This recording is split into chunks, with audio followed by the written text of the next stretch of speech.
So pinipili nyo yung gusto nyo i-process. Paano natin, sila lamang ang nakapag-identify initially ng 17 congressmen. At doon sa kanilang mga testimony, lumalabas na rin ang pangalan ni Saldico and Martin Romualdez. Ngayon, kung ayaw ninyong bigyan sila ng protection under that law, kaya siguro umayaw na sila sa ICI. So what is their status now with the DOJ? Are you insisting that they restitute? How much? How do you compute it? If I may, Your Honor. Oh, yes. If I may, Your Honor, to be consistent, the Department of Justice. No, you are not consistent from the beginning. Huwag mo sasabihin to be consistent. Okay. There is no consistency here. Sige. Magkano ang gusto nyong restitute nila in the first place? Okay. Wala pa po sa estado na ganon. So mga tweet, hindi mapoprocess talaga yan. Pinoproseso po namin, Your Honor, yung kanyang application. How can you process the application, Mr. Chair, if you are providing another requisite which is not even written in the law? You are imagining something that is not within the law. You are Department of Justice. Ito yung sinasabi ko sa inyo. You're supposed to be the chief. Pwede ho bang magdagdag, Your Honor? Halimbawa po, sa pagitan po ng pagpapalitan ng statement mula sa witness, sinabi ng isang witness, di ba, kasama ako sa sindikatong ito. Di ba? At dahil sa kumita ako, dito sa pagsali ko sa sindikatong ito, kumita ako ng 10 milyon. Kuwasa ho ba naman, hindi pa kukuhanin ng DOJ bago siya matanggap sa Witness Protection Program? Mga practical na aspeto lang po, Your Honor. So ano nga sinabi sa inyo ng mga diskaya? Na-determine ninyo kung magkano ang kinita nila? Diba? Kaya po, Your Honor... Hindi nga, nakuha nyo na ba? Did they admit to you na sila ay nangulimbat ng ganito karaming pera? I have to explain myself. Opo. Hindi ko dinidepensa ng mga taong iyon. Opo. Ginawa ko lamang yon doon sa nalalaman ko na ma-identify natin ang pinaka-mastermind dito. Yun lang, wala nang iba. Opo. Kung gusto nyong ang ma-identify, puro butete at saka sapsap, bahala na kayo sa buhay nyo. Gusto rin po namin, Your Honor. Gusto nyo pala eh. Opo. Why are you putting a requirement that is not within the law? Tsaka na natin sila pag na-prosecute na natin yung mandarambong, na-prosecute na natin yung mastermind. Bakit? Makakalampas ba sila sa civil liability? Of course, the court will, in proper time, adjudicate kung anong dapat ilang isoli sa gobyerno. That is the only time when restitution can be done. Kasi mayroong court order eh.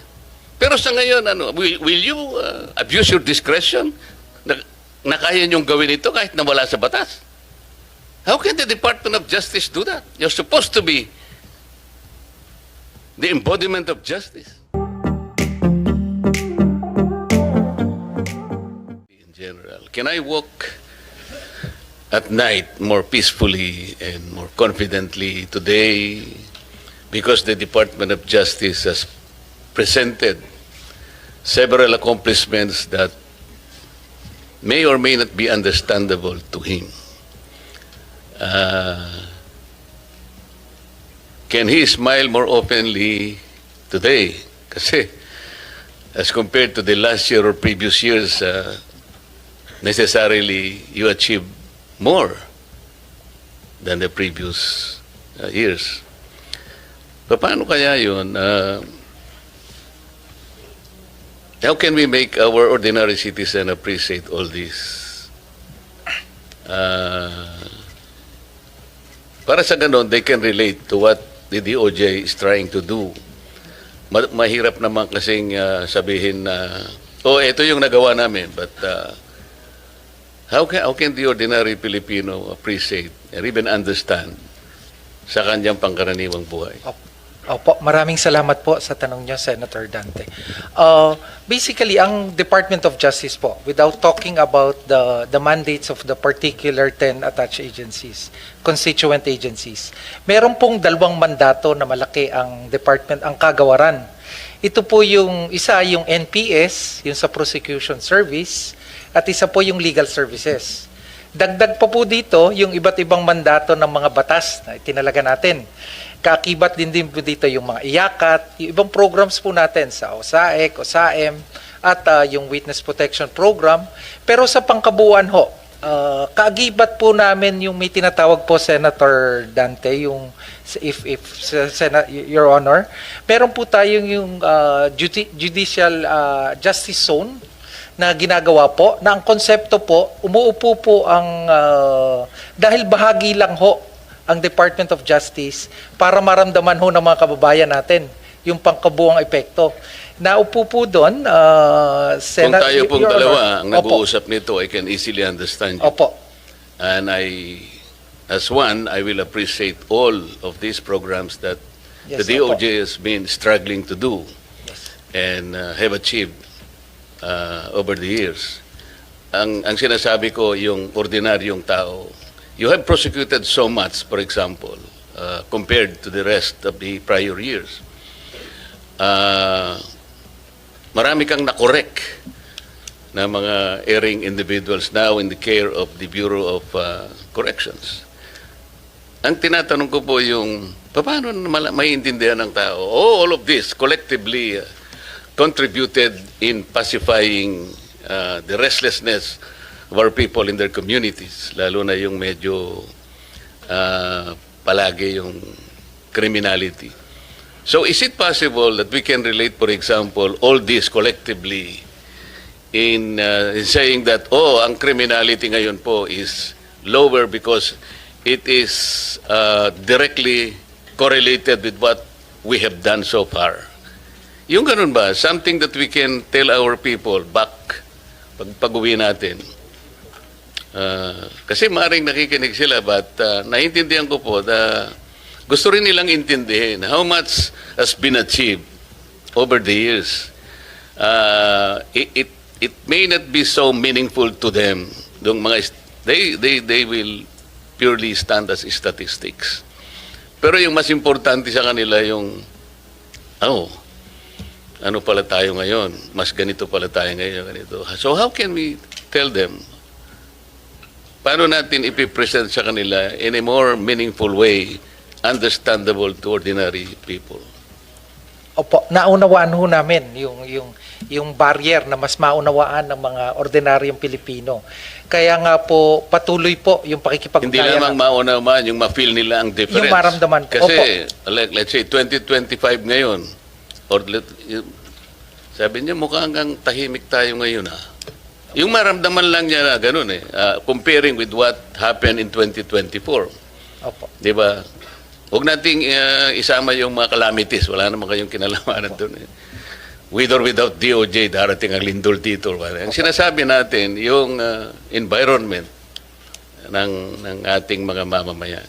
Can they compare what happened in 2023 and 2025 so far na yun siguro yung mas hinihingi nila eh. Opo.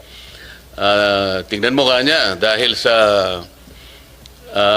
nakakapaglakbay na tayo ng mas maayos ngayon, nakatipid tayo ng ganito, hindi na ako naglalakad, yung tricycle, ganito, yung ganyan. Something that people will easily appreciate. With your permission, Undersecretary Jesse Andres will respond. Magandang umaga po, Mr. Chairman, Senator Gatchalian, Senator Marcoleta.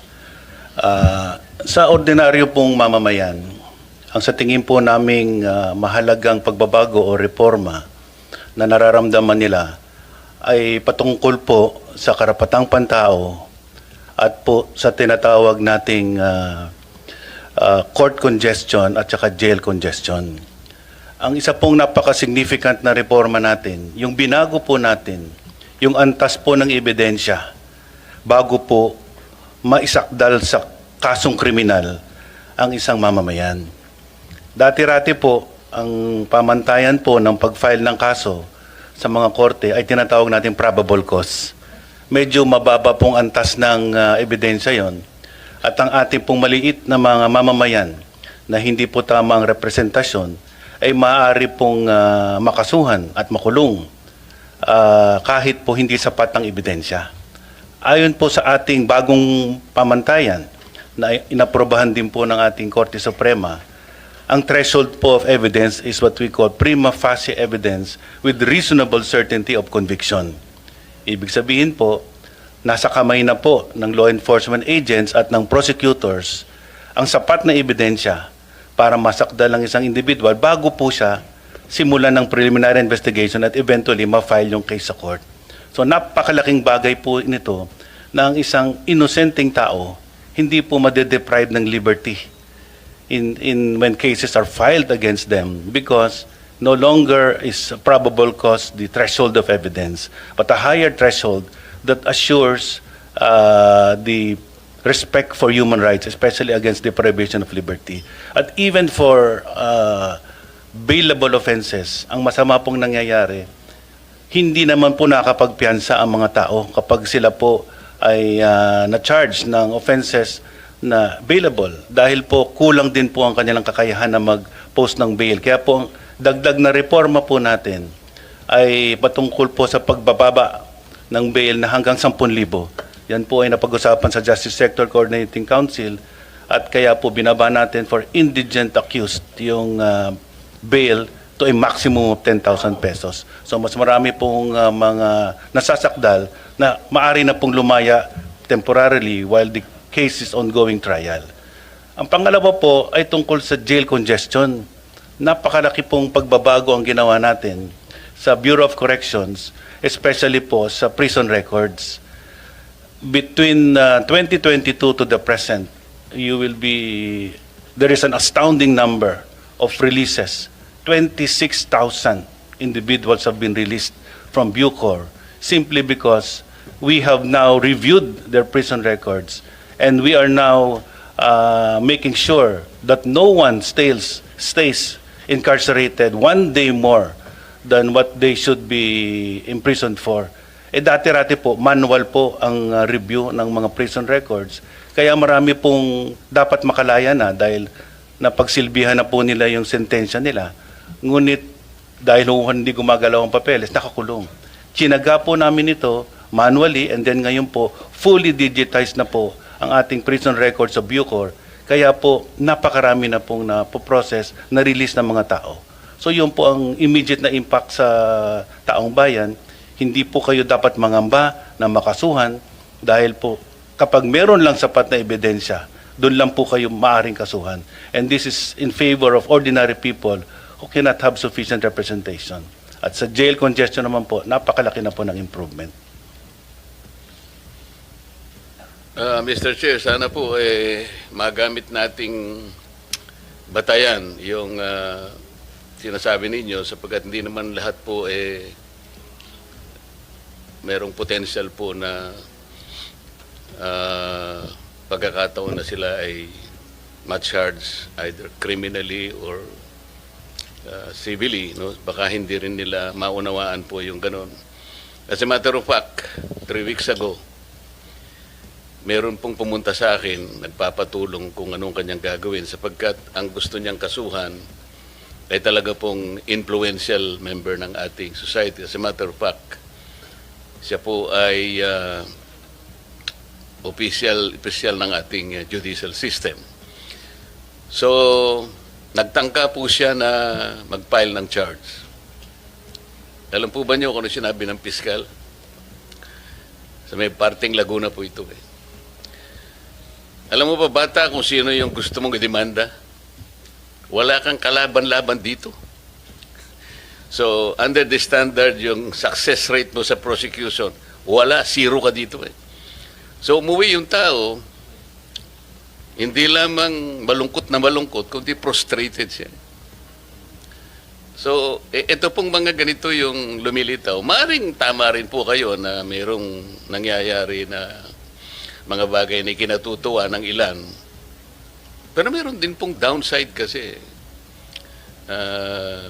Ang sinasabi natin, wag na yung masyadong highly technical na pag-uusap. Yun lang ma-feel sana ng tao na kasi po kung hindi naman siya pumupunta sa Bureau of Corrections, paano niya malalaman gaano karami po yung nakukorek natin o ganito. Anyway, kaya ko po tinatanong ito, importante lang na ma-relate po yung Department of Justice sa ordinary na buhay po ng ating mga mamamayan. Yun lang naman po yung kasi po kagaya po nung sinabi ni ASEC Jermar kanina, ang DOJ ay talaga namang siya yung ating principal law agency sang-ayon sa ating Administrative Code of 1987. Di ba ma'am, sinabi mo kanina? Sa napaka-importante po ng role na ginagampanan po ng DOJ. Earlier po in our work in the Senate, more particularly the Blue Ribbon Committee, this representation as the erstwhile chairman of the Blue Ribbon Committee tried his best to get to the bottom of the investigation. We're talking about the flood control anomalous projects. Ang sabi pa nga namin noon, sisisirin po namin yung baha na yan para makita natin ang mastermind. Napakahirap po ng objective na sinet ng inyong lingkod kasi ayoko naman ng ma-pinpoint lang natin. Sabi ko nga, puro sap-sap lang o maliliit na isda. Dapat yung ma-target natin, yung pinakamalaking isda. Kasi siya yung nanggulo ng sistema kung bakit nangyari sa atin ito. And so, I maximize the potential. Naisip po yung Witness Protection Program.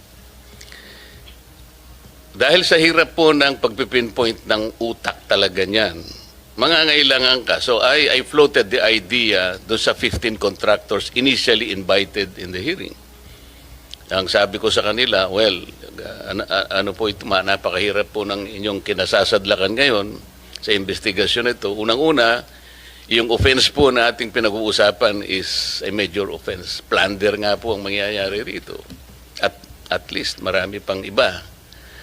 So, kung gusto po ninyo na tulungan ng Estado, meron po tayong remedyo rito because this is legislative investigation.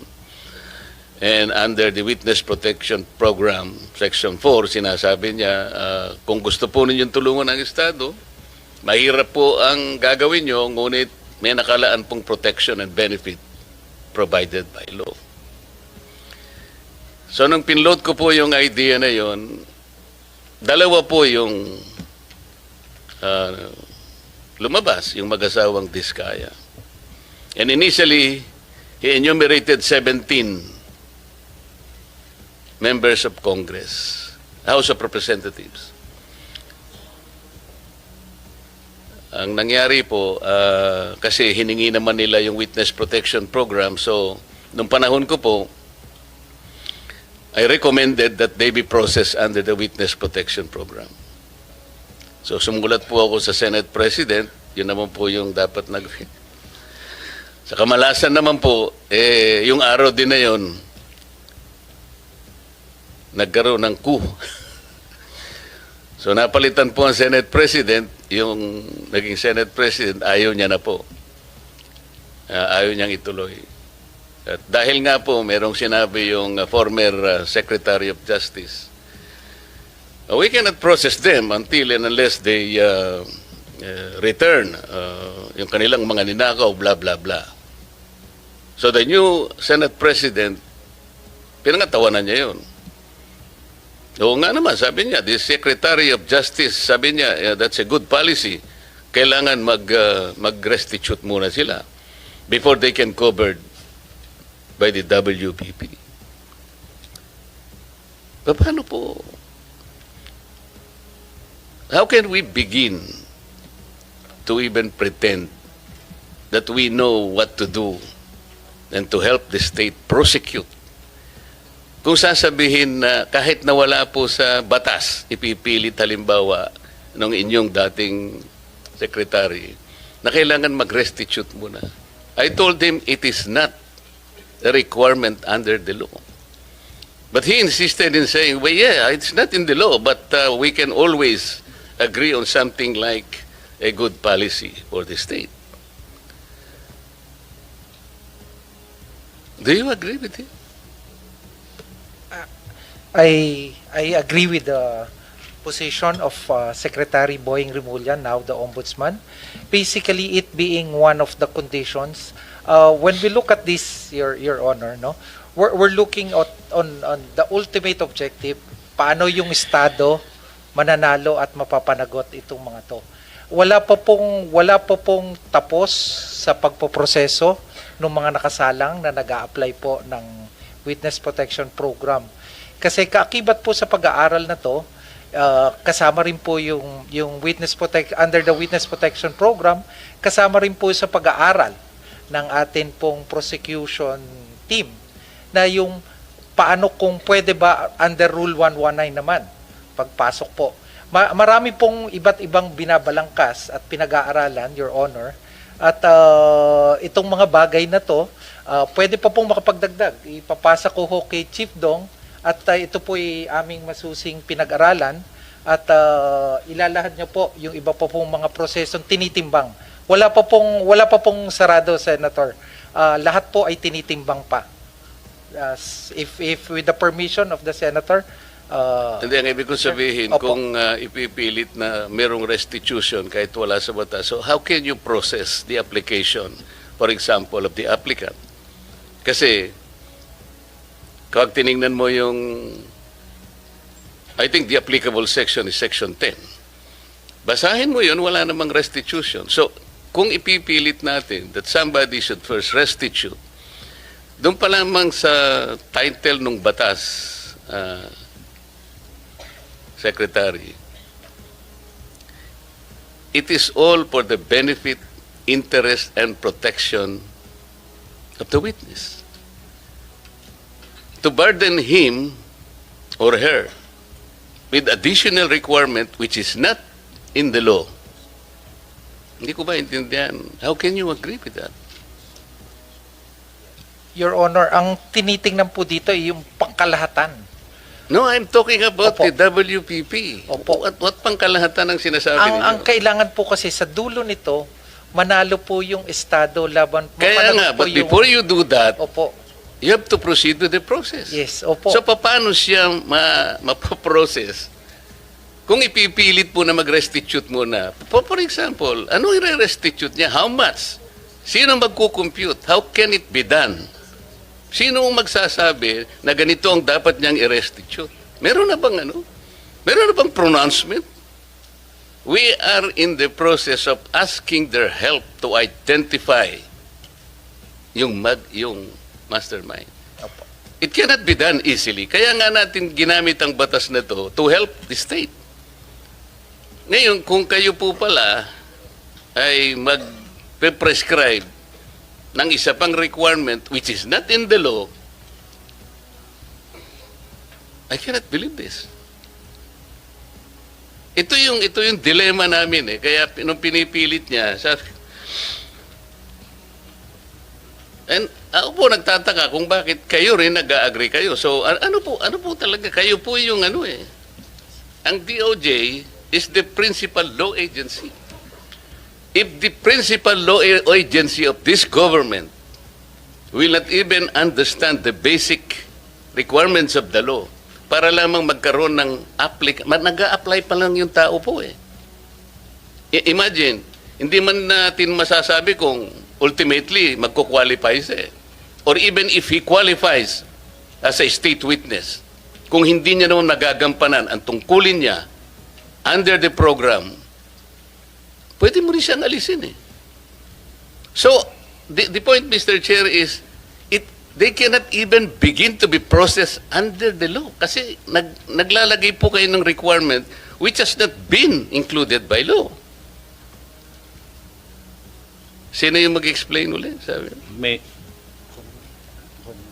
May I be educated on that? Yes, Mr. Chairman. I just wanted to make an attempt to reconcile the debate on this matter. There's actually no inconsistency. First, it is correct that under Section 10, the law provides for the qualifications for a person to be qualified as a state witness. Nandun po yung materiality at absolute necessity ng testimony ng tao at corroborated po to on its material points by other witnesses and that he is not the most guilty. Okay. Now, under Section 5,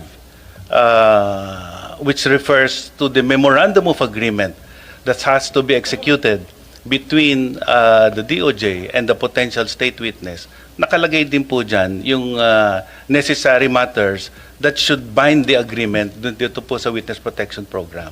And under Section 5, letter D, nakalagay din po dyan kung ano po yung legal obligations and civil judgments or civil aspect of the case against him.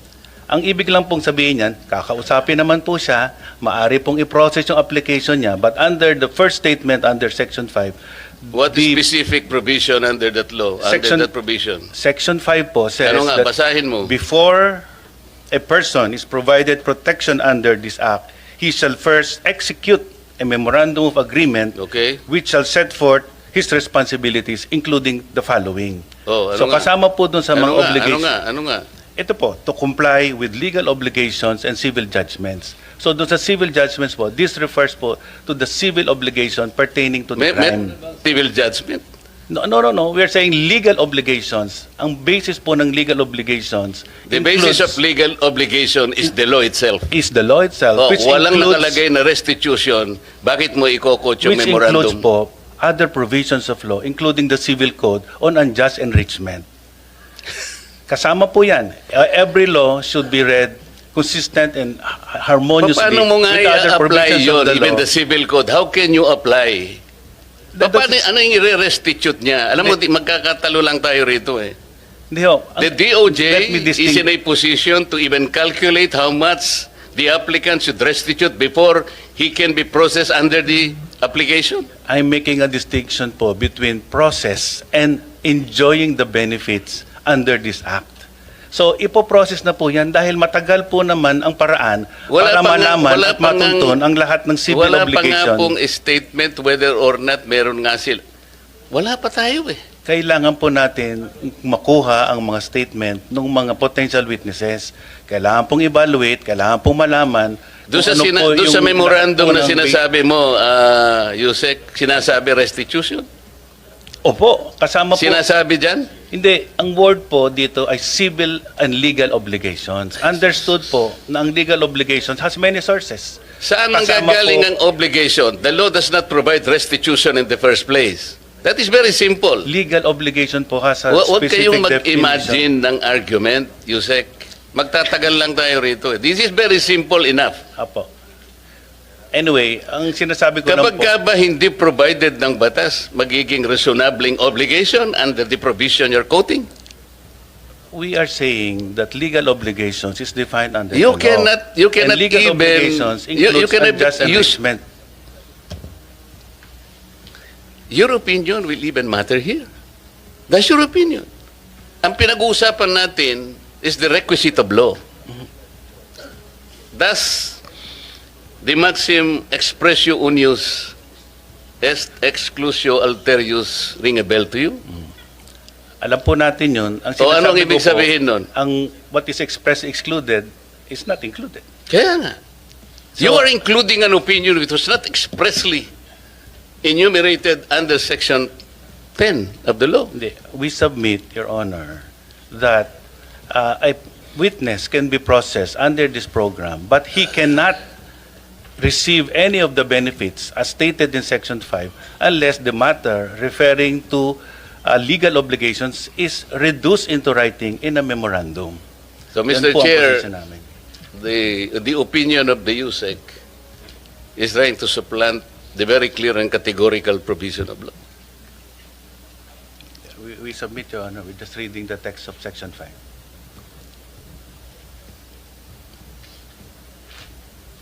Your Honor, may I also add, we are trying to get to the bottom of the investigation. You are adding an opinion and you are supplanting the basic provision of law. You cannot do that. And sabi pa nga natin, the spring cannot rise higher than its source. Tama? Opo. Paano? Pati opinion mo, gagamitin natin. Sana wag ganun para hindi na tayo magtagal. Paano nyo mapoprocess ngayon ito, Sec Vida? Kung ipipilit nyo halimbawa, tingnan nyo hanggang ngayon, what is the status of the application, for example, of the Discayas? I am not defending them. Opo. Kaya ko lang po pinipilit ito because kagaya ng sinabi ko, gusto nating ma-identify yung mastermind. Opo. Kung ayaw ninyong i-identify yung mastermind, that's a different matter altogether. So, kahit na wag nyo na siyang i-process, okay lang. Pero kung gusto nyo malilit na isda lang, kaya ayaw niyang i-process, nasa sa inyo yon. Nasa sa inyo yun. Kasi dito sa inyong presentation,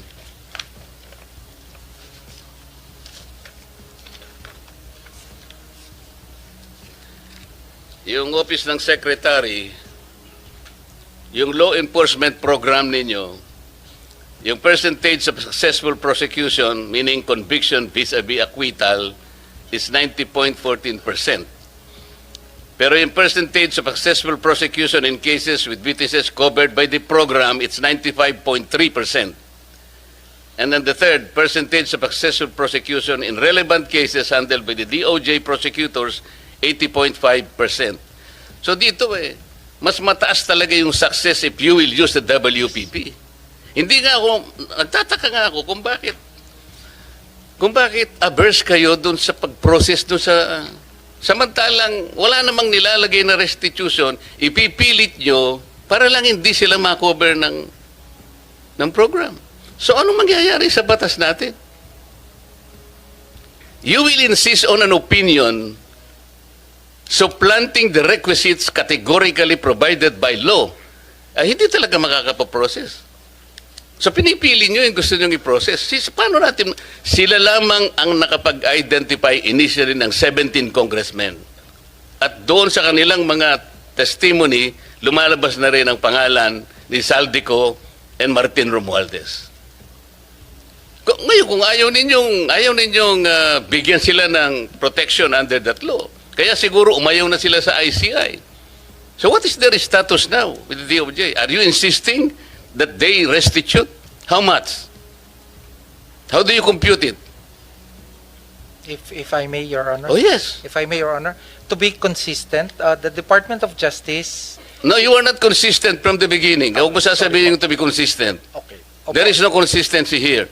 Sige po. Magkano ang gusto nyong restitute nila in the first place? Okay. Wala pa po sa estado na ganon. So mga tweet, hindi mapoprocess talaga yan. Pinoproseso po namin, Your Honor, yung kanyang application.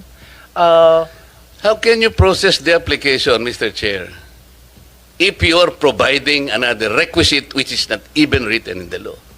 You are imagining something that is not within the law. You are Department of Justice. Ito yung sinasabi ko sa inyo.